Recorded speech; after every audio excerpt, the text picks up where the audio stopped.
이제 만물의 마지막 때가 차고 하나님의 왕국이 가까이 왔으니 주 예수님께로 돌이키고 주 예수 그리스도만을 하나님으로 믿으십시오. 사람이 물과 성령으로 거듭나지 아니하면 하나님의 왕국에 들어갈 수 없다고 예수님께서 말씀했습니다.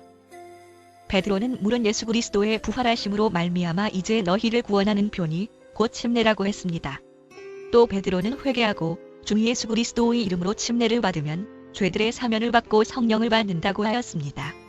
침례는 예수 그리스도와 연합하는 행위이고 죄의 몸을 멸하는 행위이며 그리스도와 함께 죽고 장사 지내고 다시 태어나는 의식입니다.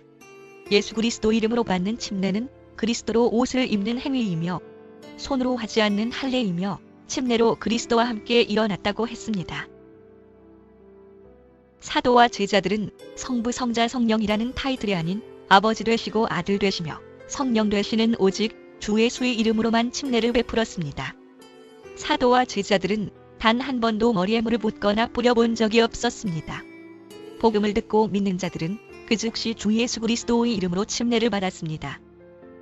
오순절날 복음을 들었던 디아스포라들도, 제자 빌립에게 복음을 들은 사마리아인들도, 그리고 이디오피아 내시 간디게도, 다마스쿠스에서 주를 만난 바울도, 제자 아나니아에게, 백부장 고넬료와 그의 식졸들도, 빌립보 자주색 옷감장사 루디아와 그녀의 가족들도, 빌립보 감옥 간수와 그의 가족들도, 마게도니아 지역 회당의 우두머리 치리자 그리스보와 그의 가족들도, 이미 침례자 요한에게 침례를 받았던 12명의 침례자 요한의 제자들도 복음을 듣고 그 즉시 다시 주 예수 그리스도의 이름으로 침례를 받았습니다. 사도와 제자들은 단 한 번도 6개월 후나 새신자 교육 후에 침례를 베푼 적이 없고 믿는 즉시 예수님의 이름으로 침례를 베풀었습니다. 이제 우리는 잘못된 교리와 전통을 버리고 사도들의 가르침대로 예수님만을 하나님으로 믿고 예수님의 이름으로 죄를 씻는 침례를 받아 성경적인 방법으로 거듭나야 합니다. 또한 거듭난 사람들은 주님이 오시는 그날까지 날마다 성결한 삶을 살아야 합니다. 예수님께서는 제자들에게 온 천하에 복음을 선포하고 믿는 자들에게 침례를 베풀라고 명령하셨습니다. 거듭난 예수님의 제자라면 누구나 복음을 믿는 자들에게 그 즉시 예수님의 이름으로 침례를 베풀어 죄들을 씻어주어야 합니다. 예수님께서 믿고 침례를 받는 자는 구원을 받고 믿지 않는 자는 정죄를 받는다라고 하셨습니다. 제발 교리와 전통보다 성경대로 믿고 순종하십시오. 지금은 우리의 구원이 처음 믿을 때보다 더 가까워졌습니다.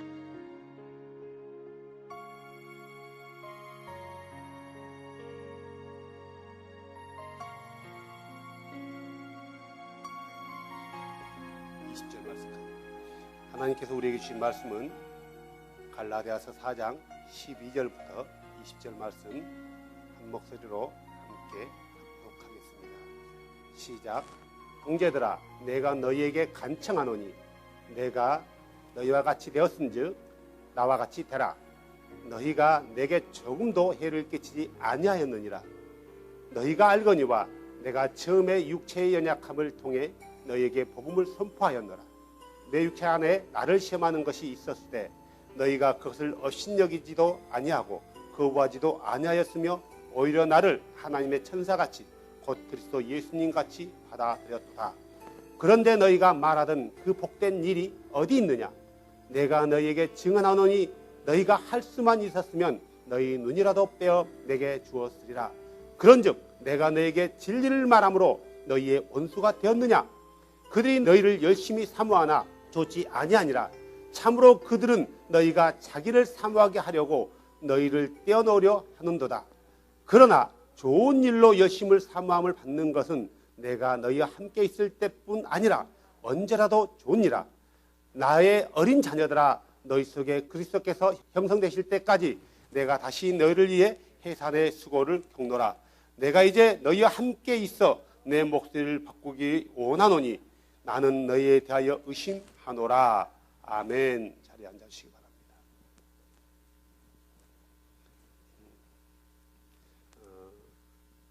계속해서 이제 갈라디아서 말씀을 다시 보는데요. 바울이 사장을 보면 바울이 갈라디아 교인들에 대해서 굉장히 염려하면서 걱정하면서 글을 써 내려가는 거예요. 바울이 염려하고 걱정하는 것은 다른 게 아니라 그들이 그리스도를 주로 하나님으로 받아들였는데 또 그리스도를 믿음으로 구원을 얻어 거룩한 백성이 되었는데 그분의 이름으로 죄 용서를 받았는데 이제 이것만이 충분하지 않고 다른 것도 겸해야 된다라고 그들이 믿었고 따랐다라는 거예요. 결국 그들이 말씀에 관해서 복음에 관해서 잘못 믿음으로 인해서 그들의 구원이 흔들렸고 떨어져 나갈 수 있다라는 것을 바울은 알고 있었어요. 그래서 바울은 그들에 대해서 굉장히 염려하고 있는 거예요. 많은 사람들이 교회에서 그렇게 가르쳐요. 하나님이 자녀들을 함부로 버릴 수 있느냐? 우리가 한번 구원받았으니까 영원히 구원받는다. 한번 구원받는 사람은 절대로 하나님에게서 떨어져 나가지 않는다. 라고 가르치고 있고 또 그렇게 믿는 사람들이 많아요. 또 그렇게 믿다 보면 또 죄를 지어도 은혜가 돼요. 얼마나 은혜스러운 하나님처럼 보여지냐고요. 죄를 지어도 용서해주는, 회개만 하면 용서해주는 하나님, 절대 자녀들을 버리지 아니하는 하나님, 이렇게 사랑의 하나님을 부각시키는 거예요. 그런데 본문에서 바울은 절대로 그렇게 얘기해 주지 않고 너희가 잘못 믿고 잘못 따라져 나가면은 내가 너희를 위해서 수고했던 것이 헛될까 염려하노라. 자, 바울이 갈라디아 교인들을 위해서 수고한 이유가 뭔가요? 그들에게 어떤 종교를 하나 전해주기 위함인가요? 아니라 너희 신이 그 신들만 있는 게 아니라 이 신도 있다라고 어느 한 신을 소개하기 위함인가요? 아니라는 거죠. 바울이 그들에게 수고했던 것, 바울의 수고가 뭐예요? 그들에게 복음을 전하기 위해서 하나님은 창조주 예수를 모르는, 이 땅에 하나님의 어린 양으로 오신 그 예수를 모르는 그들에게 참신이 이분이다 라는 것을 전하기 위해서 바울은 어떤 대가를 치렀어요? 같은 유대인으로부터 너는 더 이상 유대교인이 아니야 라는 거절을 당했고, 동족으로부터 매를 맞고 돌로 맞고 굶주리고 헐벗고 짐승에게, 이교도들에게, 도둑놈들에게, 강에서 산에서 추위와 더위와 모든 수고와 모든 것을 한 이유가 뭔가요? 뭐 때문이에요? 그들에게 주 예수를 선포함으로 그들이 믿어 하나님의 백성이 되고 예수의 백성이 되고 구원받는 백성이 되기 위해서 바울이 그런 수고를 했다라는 거예요. 그래서 결국 바울의 수고가 열매를 맺어진 거예요. 어느 지역에서요? 소아시아 많은 지역에서, 그 중에 특별히 갈라디아 지역에서 열매가 맺혀진 거예요. 그런데 어느 한순간 이 열매가 하나의 때 들여지기 전에 갑자기 열매에 병이 든 거예요. 뭐 때문에요? 잘못된 믿음이란 것 때문에. 우리 구원이라는 게 그래요.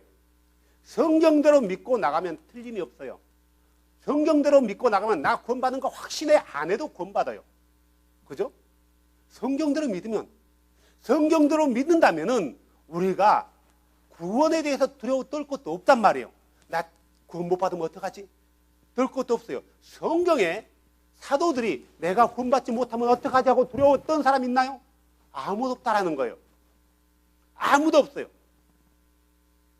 왜 대부분의 사람들이 구원에 대해서 두려워 떨까요? 왜? 아주 간단해요. 성경대로 믿지 않고 있다라는 거예요. 성경대로 믿고 행하지 않는다라는 거예요.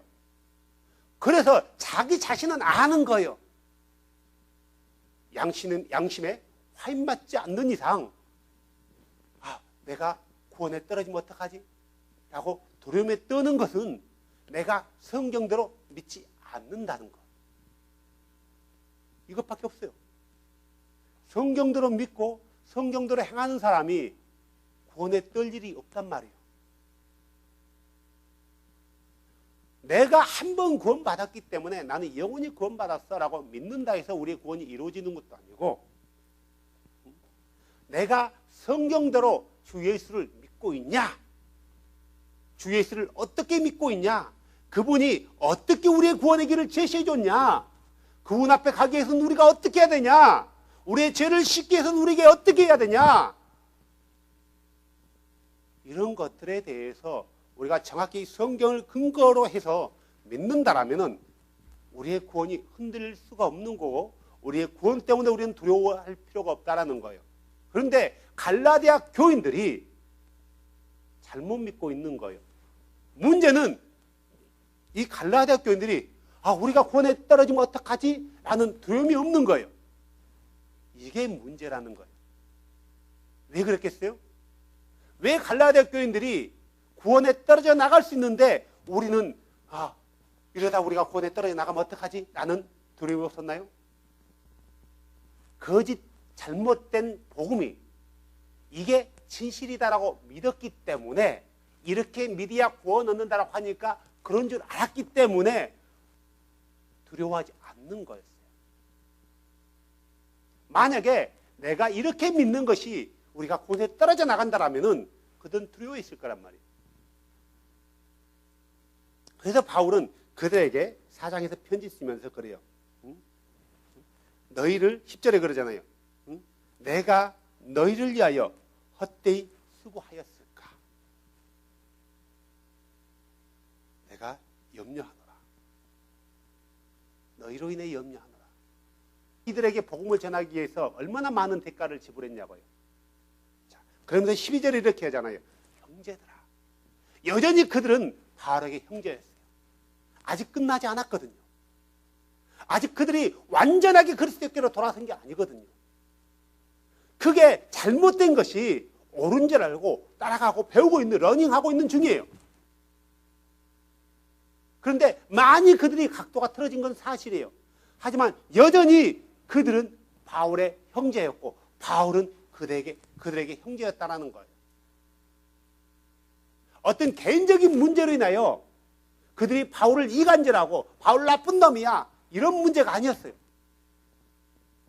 자, 그래서 12절에 그렇게 뭐라고 하냐면, 내가 너희에게 간청하노니, 뭘 대해서 간청하냐? 내가 너희와 같이 되었은즉 나와 같이 되라. 자, 내가 너희와 같이 되었으니 너희는 나와 같이 되라. 무슨 말일까요? 바울이 어떻게 그들과 같이 됐나요? 자, 흔히 유대인의 입장에서는 이방인들은 어떤 사람이에요? 법 없는 사람, 율법이 없는 사람, 할례 받지 못한 사람이에요. 하나님 없이 막 살아가는 사람, 자기 신도 모르는 그 무식한 인간들, 지옥에 갈 땔감들, 저주받을 인간들, 심판받을 인간들, 짐승만도 못한 것들, 개만도 못한 것들, 이런 존재였단 말이에요. 그래서 한마디로 유대인들이 곱게 그들을 표현할 때 법 없는 사람, 법 없는 사람, 자, 법 없는 사람이란 말이에요. 율법을 믿지 않고 따르지 않는 사람들이에요. 자, 그런데 바울은 그 전에는 어땠어요? 율법을 철저히 지켰던 사람이에요. 모든 절기를 철저히 지켰고 모든 율법에서 말하는 것들을 흠없이 지켰다라고 본인 스스로 얘기해요. 나는 율법에 대해서 흠이 없노라라고 본인 스스로가 얘기한단 말이에요. 감히 교만하게. 율법에 대하여 흠이 없노라. 그런데 율법에 대하여 흠이 없노라고 고백했던, 자백했던 본인이 어떻게 했어요? 율법을 버린 거예요. 율법을 버린 유대인들에게 비춰지는 바울은 어떤 사람이에요? 법 없는 사람. 다시 말해서 이방인과 같은 존재였단 말이에요. 이런 의미에서 내가 너희와 같이 됐다. 내가 전에 생명줄로 여겼던 그 율법을 버렸다 이거예요. 그래서 이걸 버림으로 인해서 나는 내 동족들로부터 떨어져 나갔다. 내 동족들은 나를 누구로 부른다고요? 이방인, 이교도 같은 존재로 부른다. 결국 내가 너희와 같이 되었다. 왜 그랬어요? 누구 때문에요? 예수 그리스도 때문에. 내가 예수 그리스도를 안 뒤로 내가 가장 귀히 여겼던 고상한 것들을 뭘로 여겼다고요? 배설물로 여겼대요. 그게 고상한 게 뭐예요? 나는 선민이라는 것, 나는 선택받았다라는 것, 하나님의 율법을 가지고 있다는 것, 율법을 지켰다라는 것, 유대인이라는 것, 더 나아가서 유대인 중에서도 최고의 어떤 선생 밑에서 공부를 했던, 아주 엘리트로 성장했던, 남들 앞에 정말 명함을 내밀 때 부끄러움이 없는, 아주 머리 뻣뻣이 쳐들고 들 수 있는 이런 것들. 내가 누구를 안 뒤에 이런 것들을 배설물로 여겼다고요? 예수를 안 뒤로. 그래서 바울이 예수를 안 뒤로 전에는 누구를 본받았어요? 장로들을 본받았단 말이에요. 그들의 가르침과 그들의 어떤 가르친 것들. 장로들의 유전을 따랐고 율법을 따랐고 율법에서 말한 것들을 지켰단 말이에요. 근데 이제는 누구를 따르는 거예요? 예수 그리스도를 따르는 거예요. 아, 이 율법이 예수 그리스도로부터 왔는 거구나 라고 정확한 본질에 대해서 알게 된 거예요. 그래서 예수 그리스도를 따르기로 결심했고 예수 그리스도를 위해서 자기 목숨을 조금도 귀히 여기지 아니했던 거예요. 그러므로 너희는 나와 같이 되라. 무슨 말이요? 내가 예수 그리스도만을 내 구원자로 내 생명줄로 여겼던 것처럼, 내가 예수 그리스도만을 내가 따랐던 것처럼 너희도 예수 그리스도만을 따라라. 나와 같이. 내가 무엇 때문에 너희 같이 됐냐 이거예요. 율법을 버렸냐 이거예요. 누구 때문에? 예수 때문에. 너희도 그렇게 되라 이 말이죠. 너희가 내게 조금도 해를 끼치지 아니하노라. 바울이 그들에게 복음을 전할 때 좀 쉽게 받아들여야 됐나 봐요. 너희가 알거니와 내가 처음에 육체의 연약함을 통해 너에게 복음을 선포하였노라. 바울이 갈라디아 지역에 갔을 때 많이 먹을 꼴이 피폐했단 말이에요. 내가 아무리 성령에 충만한다 할지라도, 내가 아무리 하나님의 영에 있는다 할지라도, 내가 먹지 않고 잠도 제대로 자지 않고 헐벗고 두들겨 맞는다면 내 육체는 어떻게 되고 슈퍼맨 되는 건가요? 홈리스 되는 거예요. 병든 자가 되는 거예요. 내가 예수를 믿는다 해서 성령이 충만한다 해서 내 육체가 슈퍼맨 되는 게 아니란 말이에요. 많은 사람들이 그런 착각을 할 때가 많아요. 내가 예수 믿는 것에 의해서 두들겨 맞을 때 아프고 피가 흘려요. 복음 전하러 다니면서 없어서 못 먹고 굶주리고 헐벗고 하면은 내 멀거름 피폐하게 돼 있어요. 나에게 병이 있다면 때로는 주께서 기적적인 은혜로 낫게 할 수도 있지만 그 내가 가지고 있는 지병으로 해서 내가 육체가 더 초췌해질 수가 있다라는 거예요. 지금 바울은 그런 거예요. 어떻게 예수만을 위해서 살아가는 모든 것을 포기하고 자기 명예도 부도 미래도 포기했단 말이에요. 그런 바울이 초췌한 모습으로 다른 사람이 봤을 때, 야, 너는 네 몸에 질병 하나도 못 고치면서 무슨 예수를 믿으라고 하냐, 신을 믿으라고 하냐, 이런 비아냥거림을 있을 줄 알았지만 그들은 바울에게 아이고 병신 그러지 않았다는 거예요. 아이고 저것이 뭔 소리야. 자기 몸이나 잘 관서하지 머리 저래갖고 무슨 예수 믿고 복받으라는 거야. 이렇게 하지 않았다는 거예요. 그들은 바울이 전하는 복음에 대해서 귀를 기울인 거예요. 그리고 그들은 결정했어요. 그래, 우리가 믿었던 것은, 우리가 신으로 여겼던 것은 신이 아니었구나. 바울이 그러잖아요. 8절에 그럼에도 불구하고 너희가 신을 알지 못하던 때에, 하나님을 알지 못한 때 본래 하나님이 아닌 것들을 섬겼노라. 하나님이 아닌 것을 하나님처럼 섬겼다라는 거예요. 신이 아닌 것을 신처럼 섬겼다는 거예요. 그들이 신이 아닌 것을 신처럼 섬긴 게 누구였어요? 다이애나요, 바알이요, 제우스요, 큐피트요. 그리스 철학에 나오는 모든 신화들을 신으로 여겼단 말이에요. 자, 그리스 신화에 나오는 신들이 실제로 존재했나요? 실제로 존재한 게 아니에요. 사람들이 허상 속에서 만들어낸 실존의 인물들이라는, 만들어낸 실존이에요. 아데미가 있었나요? 다이애나라는 존재가 실제로 있었나요? 없었어요. 실제로 있는 게 아니라 없는 글을 있는 것처럼 만들어서 섬긴 거예요. 신이라고. 사도행전 보면은 17장인가요? 바울이 빌립보에서 신이 아닌 것들을 신이라고 이거 잘못됐다 하니까 많은 사람들이 거기서 돌아서고 그러니까 그 우상을 만들어 파는 사람들이 바울을 고소해요. 그래서 그들을 큰 논경으로 끌려가잖아요. 이들이 우리 신을 모독한다. 그러니까 그들이 2-3시간 동안 오 다이애나여, 위대한 다이애나여, 오 위대한 다이애나여, 다이애나의 이름을 부르면서 2-3시간 동안 그렇게 열광을 했단 말이에요. 2-3시간 동안 그들의 신을 부른 거예요. 뭐 하라고 불렀겠어요? 저놈들을 뭐 하라고요? 저주하라고. 근데 그들이 저주했나요?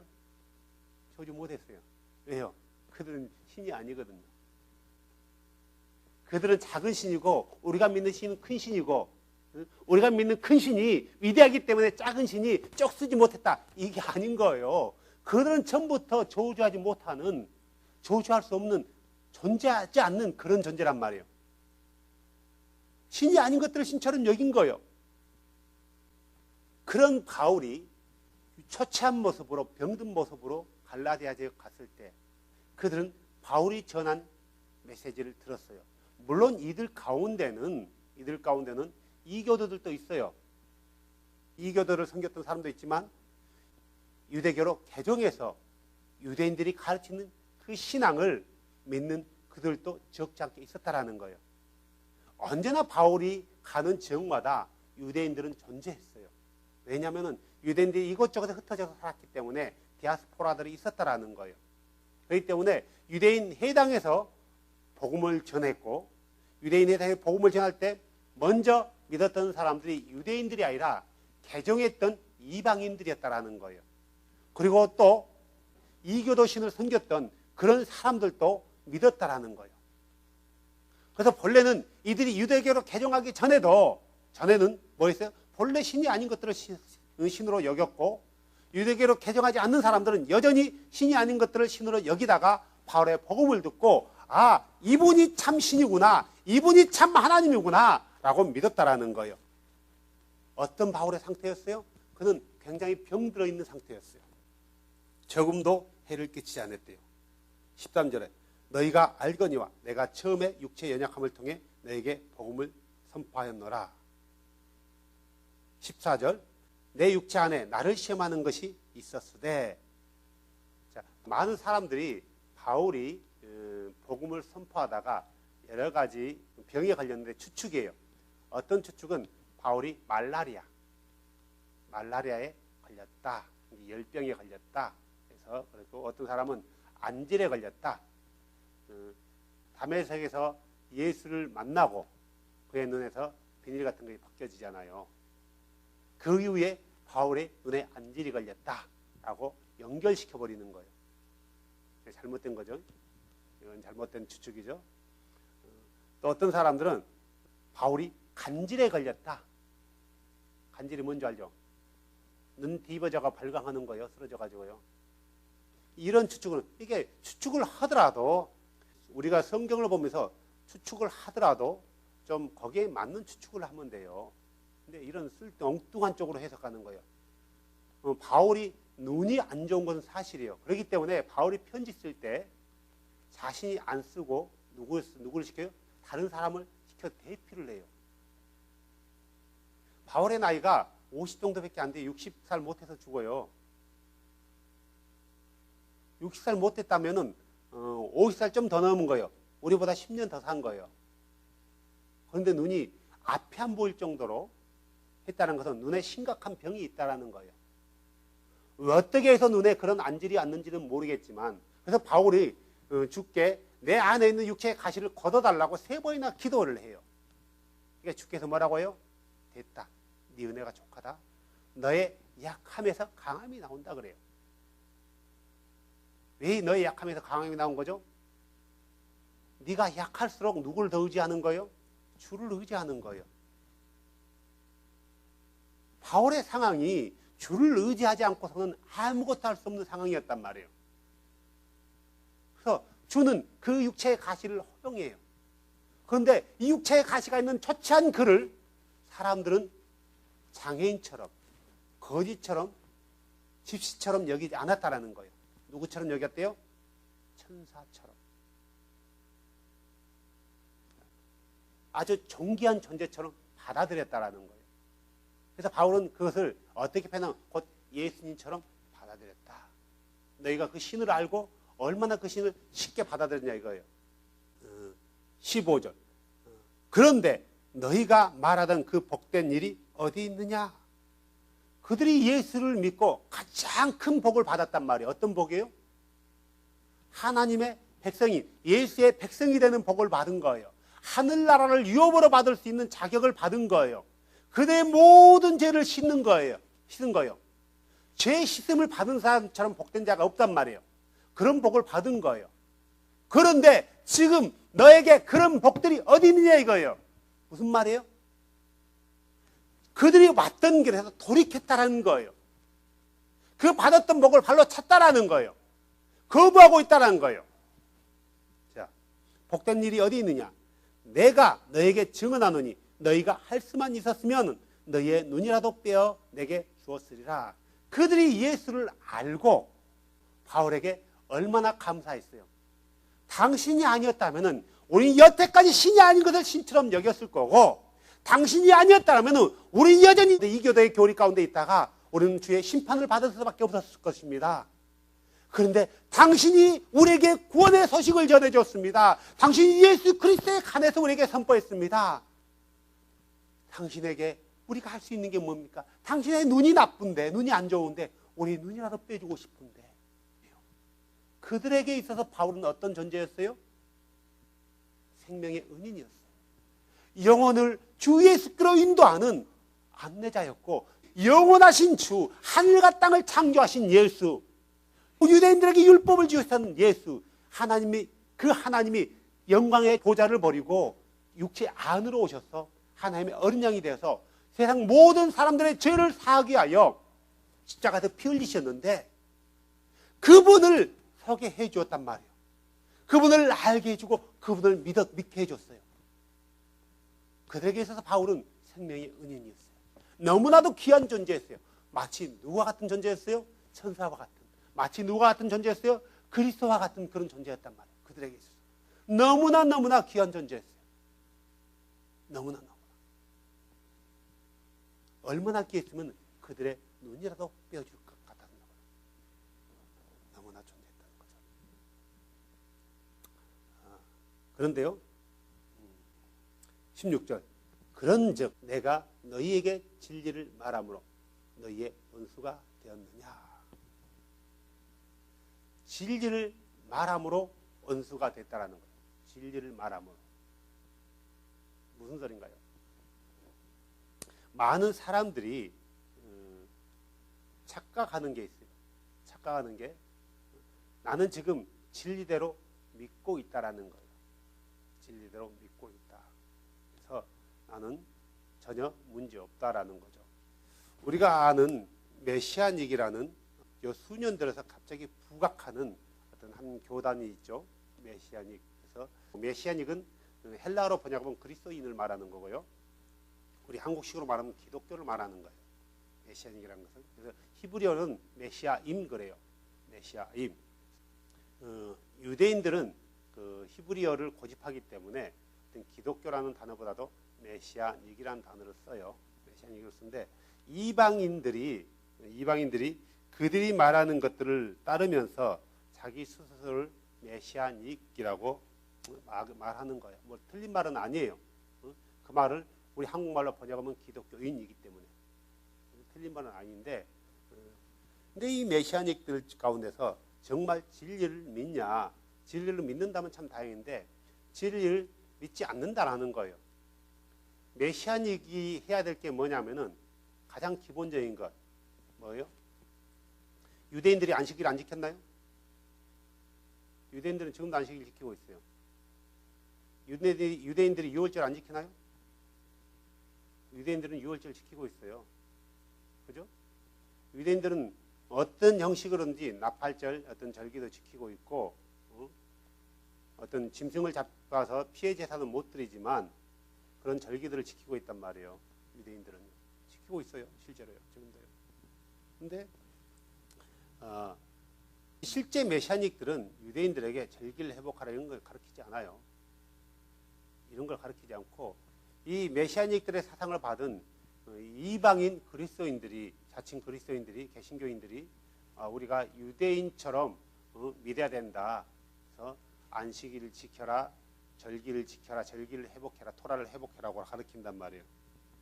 그런데 문제는 토라 회복해서 가장 제1계명이 뭐냐면은 나 외에는 다른 신이 없다. 나가 누구예요? 여기서요? 창조주 한 분뿐이에요. 그분이 누구예요? 예수예요. 다시 말해 유일하신 참 하나님만을 얘기하는 거예요. 유대인들의 관점에서 메시아닉이 된 사람들의 입장을 보면은 개신교인들이 어떻게 예수를 믿고 있어요? 예수만 하나님이 아니라 예수도 하나님이라고 믿고 있단 말이에요. 야훼도 하나님이고 예수도 하나님이고 성령도 하나님인 거예요. 그래서 세 하나님인 거예요. 그러면 메시아닉 입장에서 개신교를 바라봤을 때 유일신을 믿는 거예요? 삼신을 믿는 거예요? 삼신을 믿는 거예요. 그러면은 그들이 개신교를 향해서 지어내야 될 게 뭐예요? 우리 하나님은 한 분뿐이다.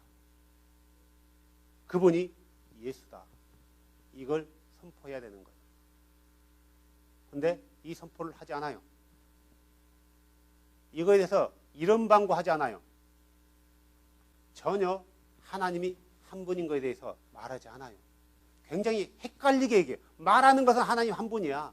그런데 하나님 한 분이 아니야. 그들이 가르친 거 보면 하나님 한 분이에요. 예수를 가르쳐요. 예수가 그 야훼다라고 가르쳐요. 그런데 말 들어보면 아니래 또. 말하는 것과 믿는 것 가르친 것이 너무너무 다른 거예요. 더 알쏭달쏭하게 만들어놨어요. 그래서 한국에 있는 메시아닉들 가운데서 이런 문제가 생긴 거예요. 우리가 유일신을 믿냐, 삼위일체론을 믿냐. 근데 대부분이 삼위일체론을 지지해요. 그 중에 한두 사람만 유일신을 믿어요. 한두 사람이 계속 얘기한 거예요. 우리의 신간을 정확히 하자. 우리가 삼위일체를 믿냐, 유일하신 참 하나님 한 분 예수를 믿냐. 근데 회의를 연 거예요. 회의를. 그래서 누가 이겼어요? 민주주의 사이에서는 언제나 다수결이 이겨요. 이것을 우리가 믿는 신간을 회의를 통해서, 토론을 통해서 결정해야 되나요? 마치 뭐가 똑같냐면은 AD 300년대에 우리가 믿는 신에 대해서 토론이 생겼단 말이에요. 아리우스주의와 삼위일체론에. 그래서 아리우스주의는 예수는 참신이 아니고 피조된 신이다 라고 믿었단 말이에요. 아리우스는.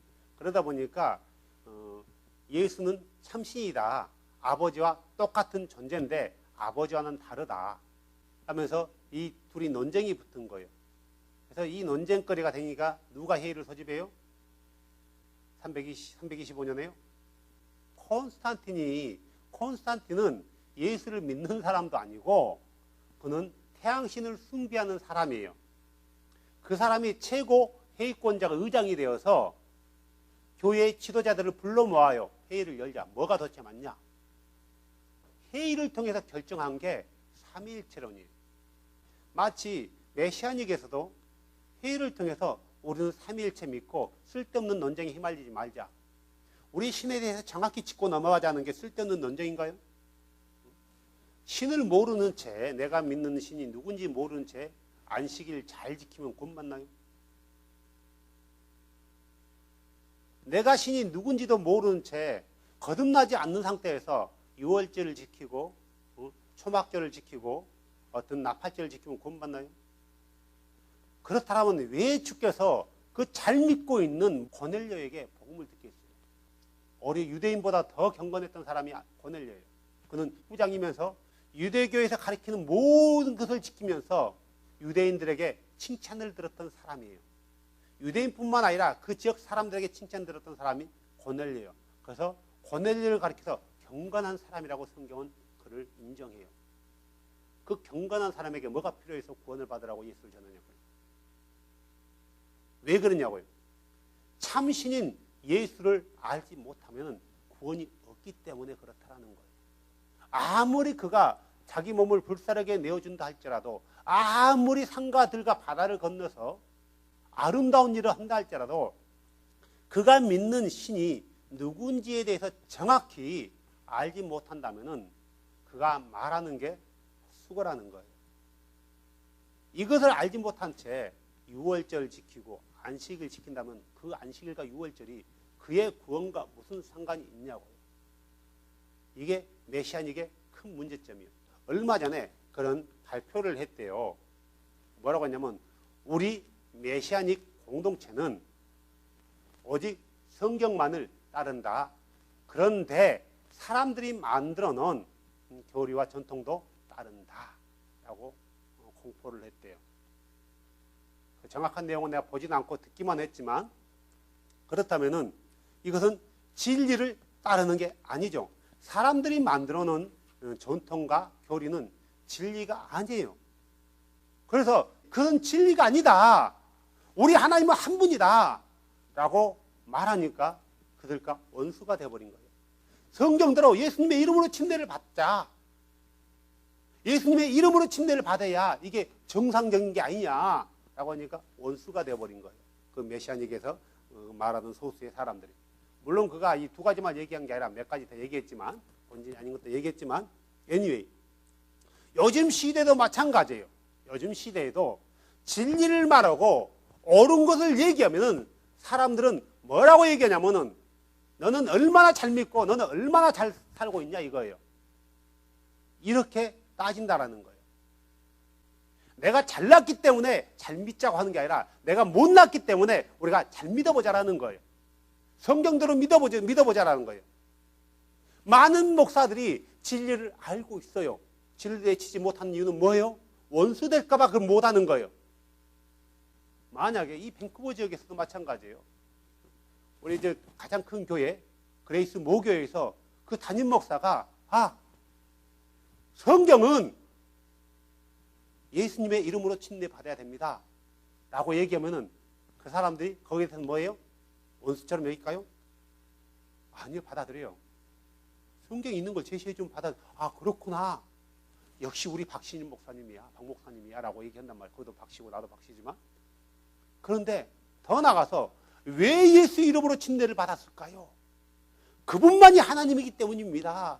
우리가 지금까지 믿었던 삼위일체는 이교도의 것이었습니다. 신이 아니었습니다. 라고 하면 어떻게 될까요? 문제가 심각해지는 거예요. 물론 그 중에서 소수는 믿고 따를 사람이 있어요.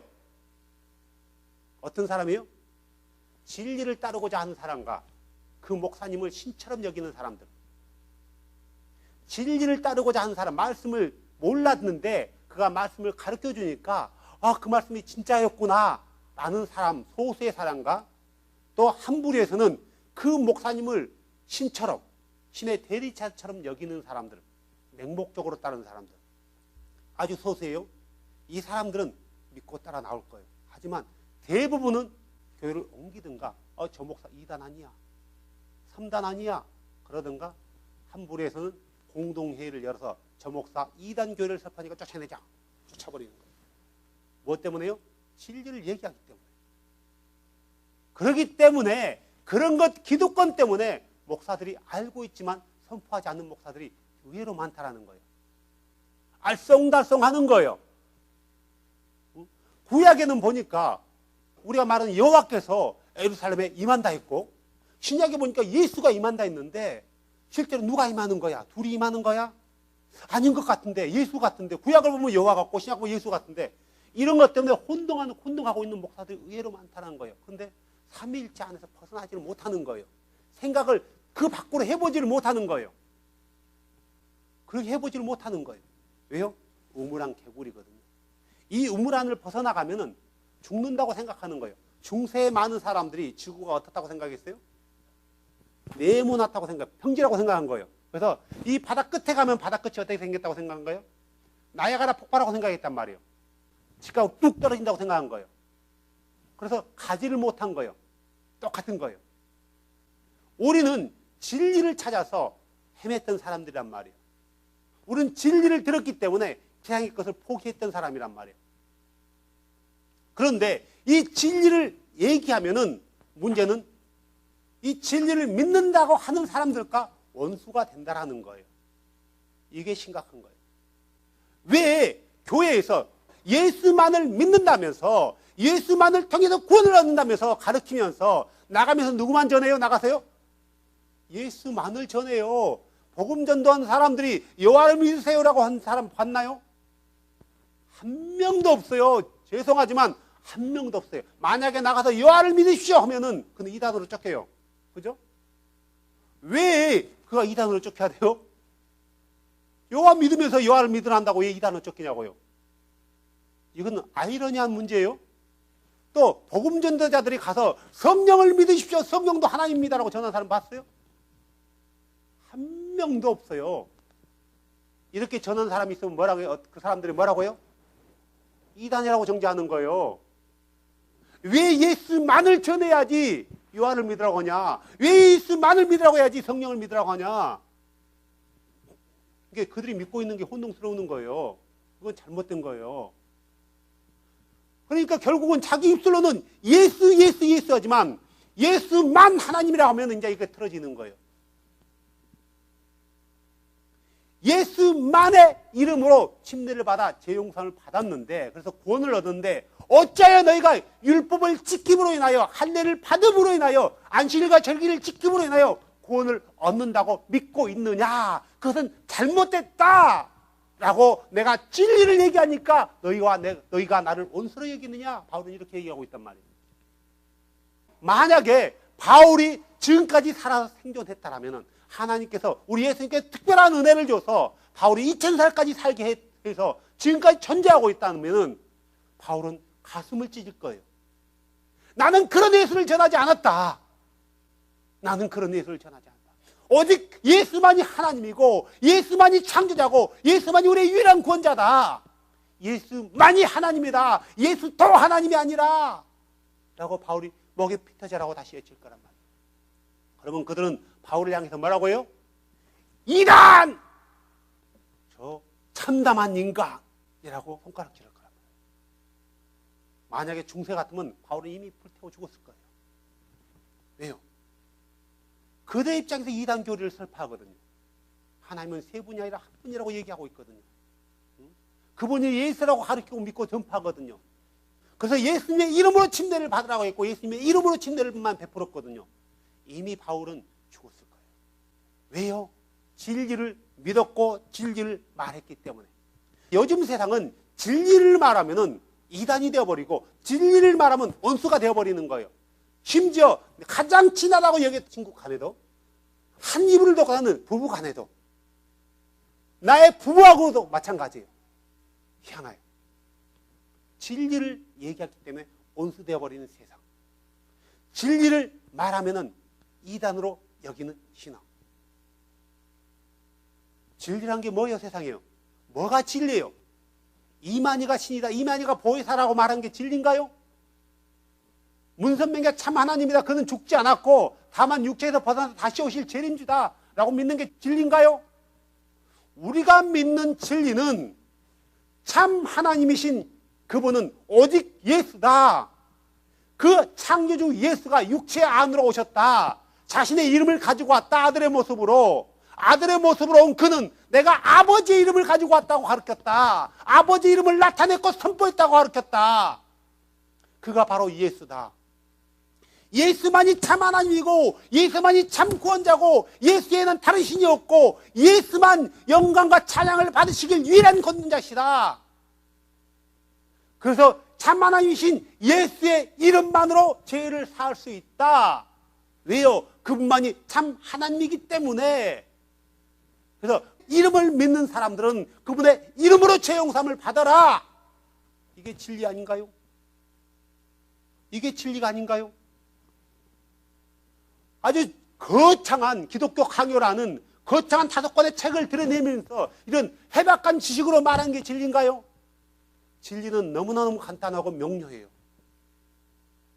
한마디로 예수만이 참 하나님이기 때문에 참 하나님이신 그분의 이름으로만이 죄 용서함을 받을 수 있다. 그분의 이름으로 죄 용서함을 받는 사람은 구원을 받는다. 이게 진리란 말이에요.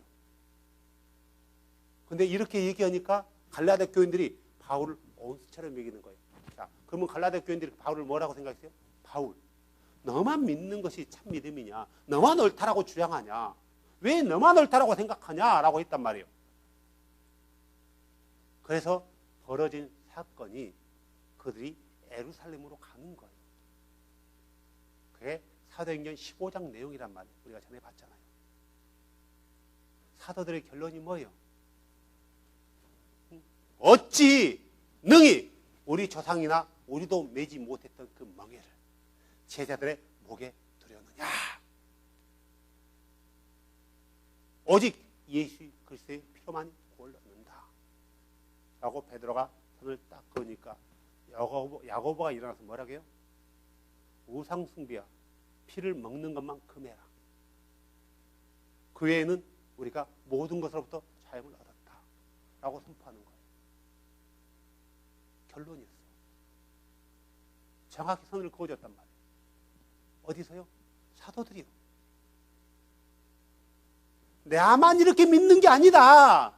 예수를 믿는 모든 사도들과 모든 제자들이 이렇게 믿고 있는 거다 라는 사건의 결론에 증명하는 것이 바로 사도행전 15장 사건이란 말이에요. 그런데 그들이 진리를 말하니까 그를 진리를 말하는 사람을 온수처럼 여겼다. 그들에게 진리 생명의 예수를 전해준 사람을, 구원의 길을 제시해주고 하나의 백성이 되게 한 사람을 온수처럼 여겼다는 것은 큰 문제라는 거예요. 바울에게 있어서는 그들은 형제예요. 형제. 그리스도인이 먼저 된 형제. 너무너무 중요한 사람이에요. 바울은 그들을 위해서 얼마나 열심히 수고했어요. 그래서 바울은 다시 이렇게 얘기하잖아요. 그들이, 여기서는 그들이라는 것은 율법을 지킴으로 안식일과 모든 절기 할례를 지켜야만이 구원을 얻는다고 가르치는 율법주의자들이에요. 바리새파 율법주의자들. 자, 그들은 너희를 열심히 사모하나 좋지 아니하니라. 결국 그들이 너에게 막 가까이 가서 너에게 친하게 하고 막 하는 것은 좋은 목적이 아니라 너희를 그리스도와 분리하기 위함이다 라고 얘기하는 거예요. 근데 결국 그들은 그리스도를 안 믿는 게 아니라 믿고 있다는 거예요. 결국 그리스도와 분리되는 게 뭐냐? 잘못된 믿음을 쫓아가는 거예요. 예수를 믿는다 해서 그리스도와 연합된 게 아니라 예수를 믿어도 성경대로 믿지 않고 잘못된 믿음을 믿는다라면 그리스도와 분리되는 거고 그리스도께로부터 돌아서는 거라고 바로 얘기한단 말이에요. 교회 다니고 안 다니고의 문제가 아니었단 말이에요. 그들은 여전히 교회 안에 머물러 있는 거예요. 그죠? 갈라디아서 1장 6절. 그리스도 은혜 안으로 너희를 부르신 분을 너희가 이렇게 속기 떠나 다른 복음으로 옮겨가는 것을 내가 이상히 여기노라. 자, 그러면 이렇게 속기 떠났다는 것은 그들이 예수를 안 믿고 다른 교회로 옮겼다는 건가요? 여전히 그 교회에 있다라는 건가요? 그들은 여전히 그 교회에 있었어요. 그죠? 그들의 신앙이 체인지 돼버린 거예요. 믿음이 바뀌어버린 거예요. 잘못된 믿음으로요. 바울은 그걸 가리켜서 뭐라고 했냐면은 속기 떠났대요. 누구를요? 예수를요. 그리고 다른 복음으로 옮겨갔대요. 근데 여전히 그들은 그 교회 안에 같은 주소에 같은 시간에 같은 모든 사람들과 모여 있어요. 전혀. 결국 뭐냐면은 우리가 교회 안에 있는다 해서 참 진리를 믿는 게 아니라 성경대로 믿지 않으면은 그리스도를 떠난 거고요. 성경대로 믿지 않으면 다른 복음으로 옮겨가는 거예요. 우리도 마찬가지란 말이에요. 우리도요. 그들이 너희를 열심히 사모하나 좋지 않다. 이게 좋은 목적으로 사모한 게 아니라 그리스도와 분리시키고 자기들의 교리를 설파하기 위해서 예수는 믿지만 자기들의 교리를 설파하기 위해서 갈라디아 교인들, 다시 말해 고린도 교회도 마찬가지고 골로새 교회도 마찬가지고 에베소 교회도 마찬가지고 소아시아의 모든 교회에 이런 쓴뿌리들이 이런 잘못된 거짓 형제들이 교회 안에 침투했다라는 거예요. 자, 열심히 사모하나 좋지 아니하니라. 참으로 그들은 너희가 자기들을 사모하게 하려고 너희를 떼어놓는다. 무슨 말이에요? 자, 그들은 자기들이 가르치는 교리를 따르게 하기 위해서 너희들을 그리스도와 떨어뜨려 놓은 일을 하고 있다는 거예요. 그리스도가 무엇을 가르쳤는지 중요하지 않아요. 그들에게는요.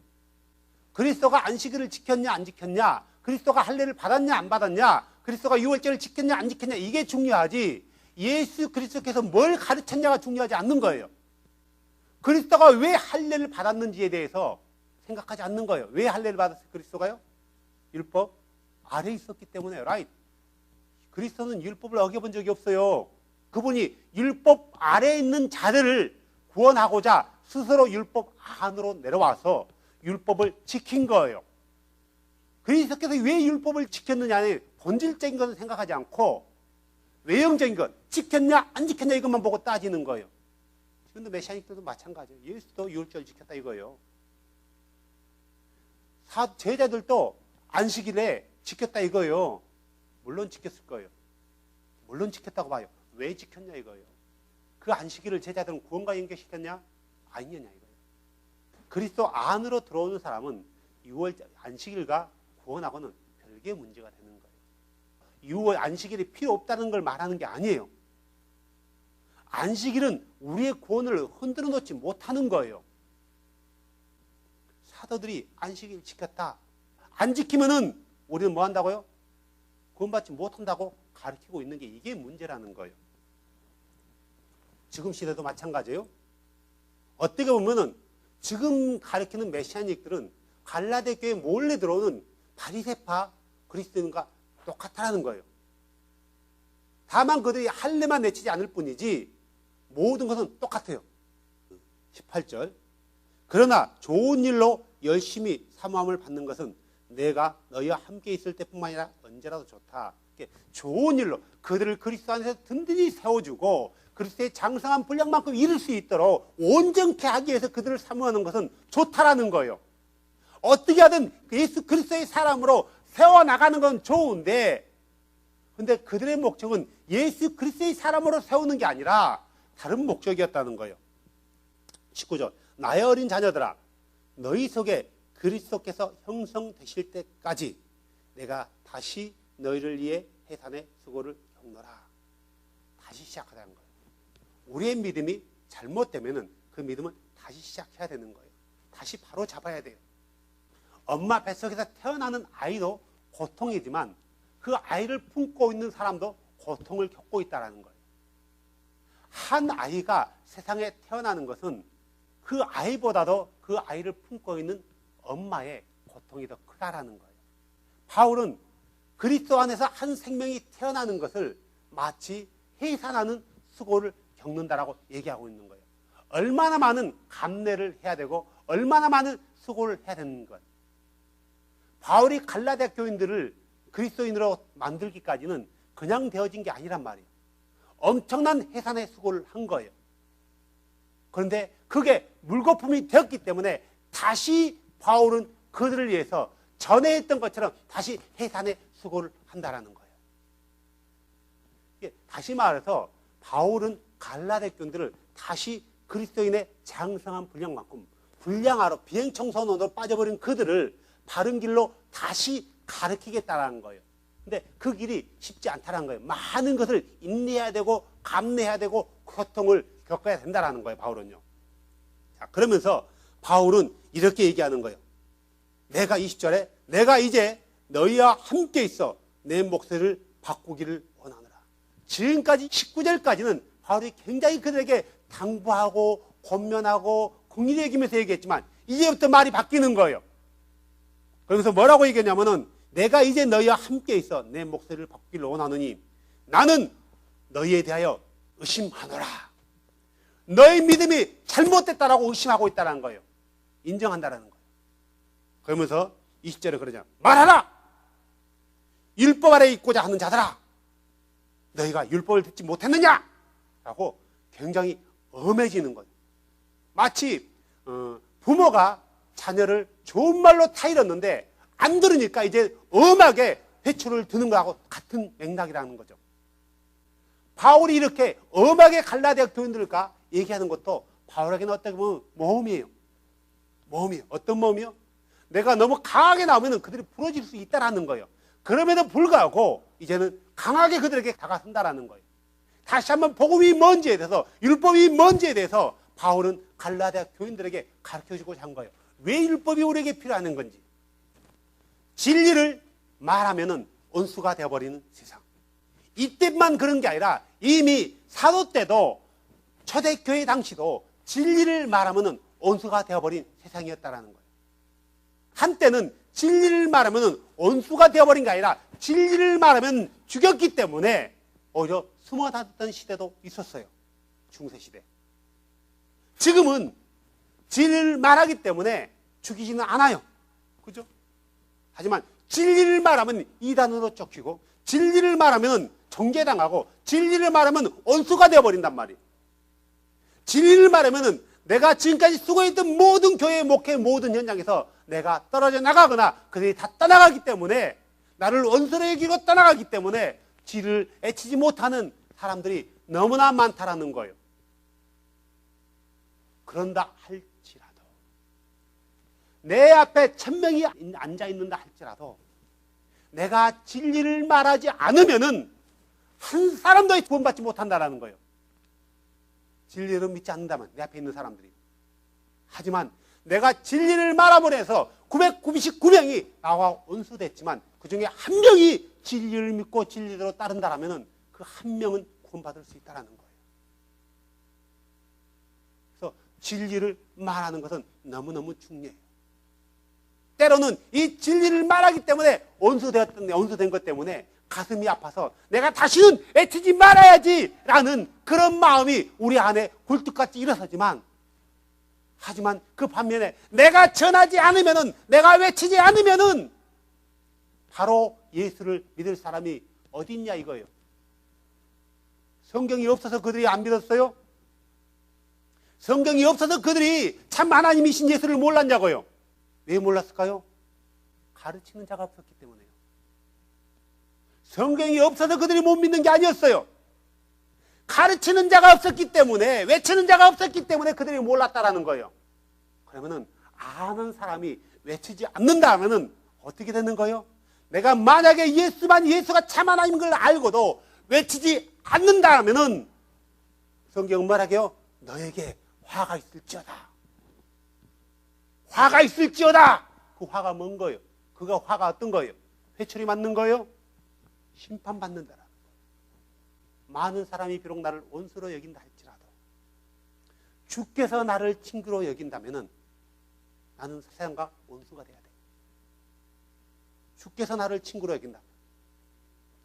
많은 사람들이 너는 잘못됐다 인정한다 할지라도 주께서 너는 옳아, 성경대로 믿고 있어 라고 인정한다라면은 나는 주께 옳다고 인정받는 존재가 되어야 되는 거예요.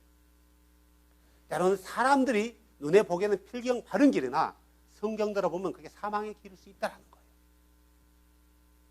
우리는 그게 사망의 길인 걸 알았다라면은 생명의 길이 뭔지를 찾아야 되고, 그 생명의 길이 뭔지 찾았다라면은 그대로 우리는 따르면 되는 거예요. 사랑하는 여러분, 여러분이 예수만을 믿기 때문에 여러분의 가족으로부터, 여러분의 형제로부터, 여러분의 친구로부터 때로는 원수로 여김받을 수 있을 거예요. 그런다 할지라도 있어요. 우리가 믿고 있는 진리는 아주 적은 소수의 무리들만 믿고 있어요. 우리는 그 소수의 무리들이 어디 있는지도 잘 몰라요. 다만 우리 앞에 앉아있는 사람들밖에 모른단 말이에요. 그런다 할지라도 진리는 절대 변질되지 않습니다. 우리가 믿는 진리는 우리가 선포하지 않으면 절대 들을 사람이 없고 절대 믿을 사람이 없다라는 거예요. 비록 내가 전하지 않고 외치지 않으면 나는 누구로부터 원수로 여김받지 않는다라는 거. 나만 조용히 믿으면 그 누가 나를 원수로 여기지 않아요. 하지만 내가 조용하면 한 사람도 진리를 들을 사람이 없다는 사실입니다. 그래서 여러분을 통해서 하나님의 나라가, 하나님의 백성들이 한 사람 한 사람 주 앞으로 돌아올 수 있는 그런 기회가 열려지길 주 예수 그리스도의 이름으로 축복합니다. 기도합시다. 주님, 지금은 진리를 말하면은 원수가 되어버린 세상입니다. 이걸 받을 수 있고, 내 자녀와 내 부모로부터 잘못된 사람이라고 인정받을 수 있고, 더 더 나아가서 세상으로부터 버림받는 사람이 될 수 있습니다.